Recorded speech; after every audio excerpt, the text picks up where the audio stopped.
নমস্কার, কেমন আছেন আপনারা সবাই? আশা করছি আপনারা সবাই ভালো আছেন। আপনাদের ভালোবাসায় আমার পরিবারও সবাই খুব ভালো আছে। আর এস ফ্যামিলি সুন্দর আরও একটি ব্লগে আপনাদের সকলকে অনেক অনেক স্বাগত আর ভালোবাসা জানাই। আজকে সকাল থেকে ব্লগটি শুরু করলাম। আজকে হচ্ছে শনিবার। এবারে কিন্তু ঘরদোরগুলোকে গুছিয়ে নেবার পালা। আজকের দিনটা সারাদিন কিন্তু এই আলমারিটা সেট করব। এই শনিবার দিনে সন্ধেবেলা সকাল থেকে তো আলমারি সেট করেই কাটিয়ে দিলাম। কিভাবে এলোমেলো হয়েছিল সেটা তো আপনাদের সাথে শেয়ার করলামই। তো যাই হোক, দুটো আলমারিকে তো পুরো দিন লাগিয়ে গুছাতে পারলাম। তারপরে সন্ধেবেলা মার্কেটে গেছিলাম সবজি আনতে। তো ওইখানেতেই আমি দুটো তোশক বানাতে দিয়ে এসেছিলাম দুটো বেডের জন্য। তো সেইগুলোকেও নিয়ে এসেছি, কিন্তু এখনও সেট করা হয়নি। আজকে হচ্ছে পরের দিনে সকালে সানডে সকালবেলা নাস্তার জন্য একটু চাউমিন বানিয়ে নিচ্ছি। তার কারণ সারাদিনে খাবার তো ঠিকঠাক কি হবে বলতে পারছি না। আজকে একটা প্ল্যান করেছি, যেহেতু হাজব্যান্ড বাড়িতে আছে ছুটি করে, সেহেতু পুরো বাড়িটাকে যতটা পারা যায় ততটা গুছিয়ে নেবার চেষ্টা করব। বেড, আলমারি, ড্রেসিং টেবিল যেখানে যা সব কিছু সেট করে নেব সুন্দরভাবে। তো এই যে এখন যে পেন্টার ভাইটা পেন্ট করছিল, তো সেও আছে। তো সকালবেলা ওকে আজকে পয়সা দেওয়ার কথা বলা হয়েছিল, তো সেই জন্য পয়সা আনতে এসেছিল। তো বললাম যখন টাইমে এসেছো চাউমিন বেনেছি একটু নাস্তা করে নাও বলে সবাই মিলে নাস্তা করে তারপরে এবারে কাজে লেগেছি। তবে কালকে কিন্তু হাজব্যান্ড আর মেয়ে দুজনে মিলে মন্দিরটা সাফ করে নিয়েছিল।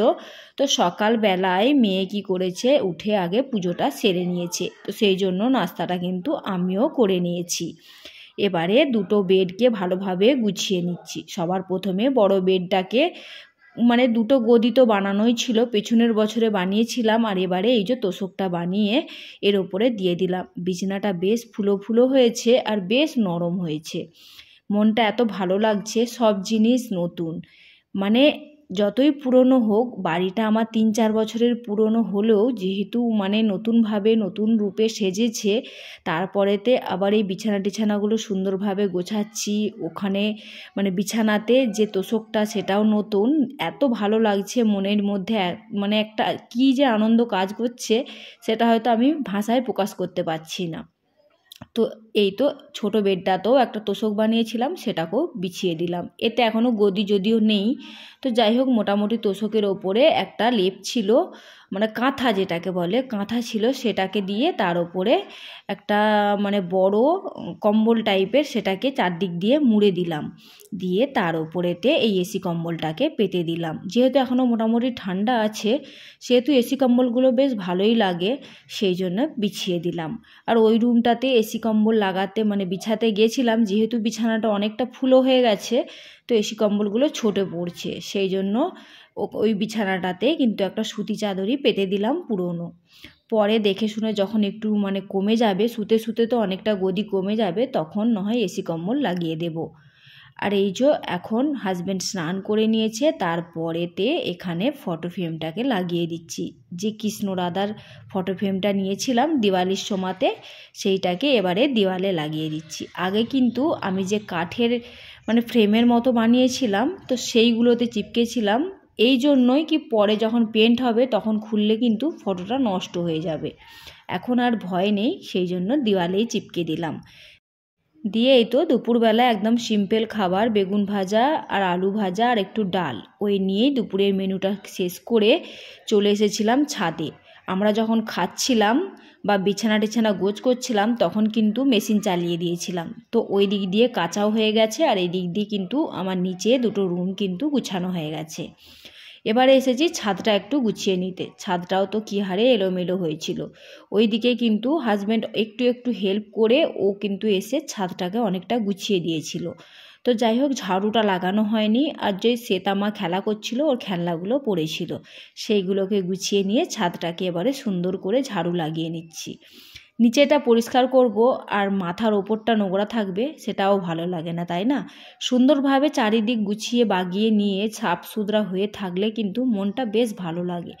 কদিন মনটা যে এত এলোমেলো হয়েছিল, খালি ভাবতাম যে কবে আবার আগের মতোভাবে সুন্দরভাবে গুছিয়ে নিতে পারবো। একটা মনের মধ্যে বিশালই বড় চিন্তা কাজ করছিল যে কি করে গোছাবো, কি করে সামলাবো। তো ভগবানের দিন, ভগবানই কিন্তু ঠিকঠাকভাবে সব গুছিয়ে দিয়েছে। দেখুন এখন মনটা অনেক শান্তি। এবারে ছাদটাকে সুন্দর করে ঝাড়ু লাগিয়ে দিলাম, দিয়ে এবারে নোংরাগুলো ফেলে দেব। আর এইদিকে আমি কাজ করছি, ওইদিকে কিন্তু হাজব্যান্ড চা বানিয়ে নিয়ে চলে এসেছে। খুব জোর হয়তো 1 ঘন্টা হবে খাওয়া দাওয়া হয়েছে, এরই মধ্যে চা বানিয়ে নিয়ে এসছে। আমি তো একটু রাগারাগি করলাম, বললাম চা খাবোই না, এই সবে ভাত খেয়েছি, মানে অবেলাই হয়ে গেছিলো খেতে, 3:30 বেজে গেছিলো। তারপরে আবার এই 4:30 বাজতে না বাজতেই চা, মানে শরীরটা যেহেতু ঠিকঠাক যায় না, আমার প্রচণ্ড গ্যাসের প্রবলেম। তারপরে ভাবলাম বানিয়ে এনেছে যখন ছোট করে লাভ নেই, একটুখানি খেয়েই নিই। এখন কিন্তু ঘড়িতে সময় হচ্ছে 7:30 সন্ধেবেলা। এখনই রান্নাবান্নাটা বসিয়ে দিয়েছি, যেহেতু সারাদিনের খাটাখাটুনি, তারপরে দিনের বেলা সেরকমভাবে খুব একটা ভালো খাওয়া হয়নি, ওই আলু ভাজা বেগুন ভাজা এরকম ছিমছাম দিয়ে খেয়েছিলাম। আমার শ্বেতামা কিন্তু ভাত খায়নি, ও মানে সকাল থেকেই আজকে জেদ ধরেছে চিকেন খাবো, লেগ পিস খাবো। তো সেই জন্য হাজব্যান্ডকে বললাম একটু নিয়ে আসো অল্প করেই।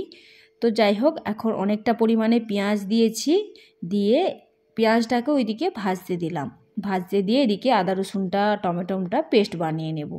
যেহেতু চিকেনটা অল্প আছে সেহেতু আলুর পরিমাণটা কিন্তু বেশি রেখেছি, আর আলুটাকে ভেজে নিয়েছি। আর এখানে বেশ অনেকটা করে মশলা দিলে গাঢ় গাঢ় পাড়া সবজিটা কিন্তু খেতে ভালো হবে, সেই জন্য এখন আদা রসুনটাকে পেস্ট বানিয়ে নিচ্ছি। এই মিক্সিটা কিন্তু প্রচণ্ড প্রবলেম দিচ্ছিল। তো যাই হোক, আজকে সকালবেলা হাজব্যান্ড যেয়ে কিন্তু ঠিক করিয়ে নিয়ে এসেছে। এখন দেখছি বেশ ভালোই চলছে, তবে একটু আওয়াজটা বেশি করছে। তো যাই হোক, এখানেতে একরকম পেস্ট তো বানানো হলো, আদা আর রসুনের পেস্টটা। এবারে টমেটো পেস্টটাকেও হাত বানিয়ে নেব। বানিয়ে নিয়ে একটু আধটু বেঁচে গেলে ফ্রিজে রেখে দিলে কিন্তু পরের দিনে কোনো সবজি বানাতে সুবিধাই হবে। সেই জন্য যতটা যা মানে কাটানো ছাড়ানো হয়েছিল সেগুলো সব পেস্ট বানিয়ে নিলাম। বানিয়ে নিয়ে মিক্সিটাকে সুন্দর করে একটু পুছে নেব। আর এই তো এদিকে পেঁয়াজটা মোটামুটি নরম হয়ে গেছে। পেঁয়াজটা যখন ভাজতে দিয়েছিলাম তখন কিন্তু একটু নুন ছড়িয়ে দিয়েছিলাম, সেই জন্য কিন্তু আরও নরম হয়ে গেছে। এবারে একটু নাড়াচাড়া করে ঢেলে দেব আদা রসুনের যে পেস্টটা বানিয়েছিলাম সেটা। চিকেনটা অবশ্য ম্যারিনেট করে রাখা আছে, তো দই দিয়ে তেল দিয়ে নুন দিয়ে হলুদ দিয়ে সব রকম দিয়ে চিকেনটাকে ম্যারিনেট করে কিন্তু ফ্রিজে রেখে দেওয়া হয়েছে। আর এখন এই যে টমেটো পেস্টটাকেও এবারে দিয়ে ভালো করে একটু নাড়াচাড়া করে নেব। নাড়াচাড়া করে নিয়ে তারপরেতে হলুদ দেব আর লঙ্কা দেব, কিন্তু এখন না, লঙ্কাটা পরে দেব, তার কারণ শ্বেতামার জন্য একটু মশলা তুলে রাখবো। আর হলুদের পরিমাণটা কিন্তু অল্পই দিলাম, যেহেতু ম্যারিনেট করার সময় দিয়েছিলাম বললাম। আর এই তো শ্বেতামার জন্য একটু মশলা কষা তুলে নিয়ে এবারে লঙ্কা, মানে কাঁচা লঙ্কা চেরা আর শুকনো লঙ্কার গুঁড়ো দুটোকেই দিয়ে দিলাম। দিয়ে এই যে এবারে চিকেনটা দিয়ে ভালো করে কষিয়ে নেব। চিকেনটা একদমই অল্প, ওই 750 মতো নিয়ে এসেছিলো, তার মধ্যে 250 তো ছোটো মেয়ের জন্যই রেখে দিয়েছি, কেন যেহেতু ও ভালোবাসে, সেই জন্য একবারে বানিয়ে রেখে দিলে ওর কিন্তু রাত্রেবেলাও হয়ে যাবে, আবার কালকে দিনের বেলাও হয়ে যাবে, সেই জন্য একটু বেশি করে ওর জন্য রেখে দিয়ে তারপরে আমাদের জন্য কষাতে দিলাম। আর এইদিকে বেগুন, এই বেগুনগুলো দেখতে যতটা সুন্দর খেতেও কিন্তু ততটাই সুন্দর, একদম সাদা ধপধপে দুধের মতো বেগুন। আর খেতে কিন্তু স্বাদ, সত্যি বলতে ভাতের সাথে, গরম ভাতের সাথে যখন খাও না, এত মিষ্টি আর একটা ঘি ঘি মতো সেন্ট, সত্যি ওই জন্য বলে দেশি বেগুন। এগুলো কিন্তু বাড়িতে গাছ লাগানো আছে, পাশের বাড়ি একজন দিয়েছে, তাদের বাড়িতে গাছ লাগানো আছে, আর মানে কোনো রকম খাদ ছাড়া গাছে এত বেগুন ধরেছে, মানে অবাক করা বিষয়। তো যাই হোক, এখানে দুটো বেগুনকে কেটে নিলাম, কেটে নিয়ে এবারে ভেজে নেব। এখানে লোক আবার বলে সাদা বেগুন নাকি খেতে নেই, সেই জন্য আমি আমার মাকে জিজ্ঞাসা করলাম, মা সাদা বেগুন খেতে নেই? মা বলছে কেন খেতে নেই, সাদা বেগুন খেতে আছে। তো যাই হোক, এখন মোটামুটি চিকেনটাও কষানো হয়ে গেছে, আর ওইদিকে কিন্তু শ্বেতামারটাও বসিয়ে দিয়েছিলাম, শ্বেতামারটাও বেশ ভালোই হয়েই এসেছে। এবারে চিকেন কষাটার মধ্যে আলুটাকে অ্যাড করলাম, বলেছিলাম না আলুর পরিমাণটা একটু বেশিই রেখেছি, সেই জন্য দিয়ে এবারে ভালো করে কষিয়ে নিচ্ছি। কষিয়ে নিয়ে জল দিয়ে দিলাম। জলের পরিমাণটা মোটামুটি রাখবো, খুব একটা বেশি দিলেও ভালো লাগবে না, আবার একদম শুকনো শুকনো করলেও ভালো লাগবে না, সেই জন্য মোটামুটি একটা জলের পরিমাণটা রেখে জল দিয়ে এবারে কি করব, ওপর থেকে একটু গরম মশলা আর একটু লঙ্কার পাউডার দিয়ে ঢাকা দিয়ে দেব।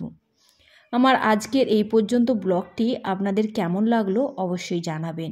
যদি বেশি ভালো লেগে থাকে তো প্লিজ একটা কমেন্ট করে দেবেন।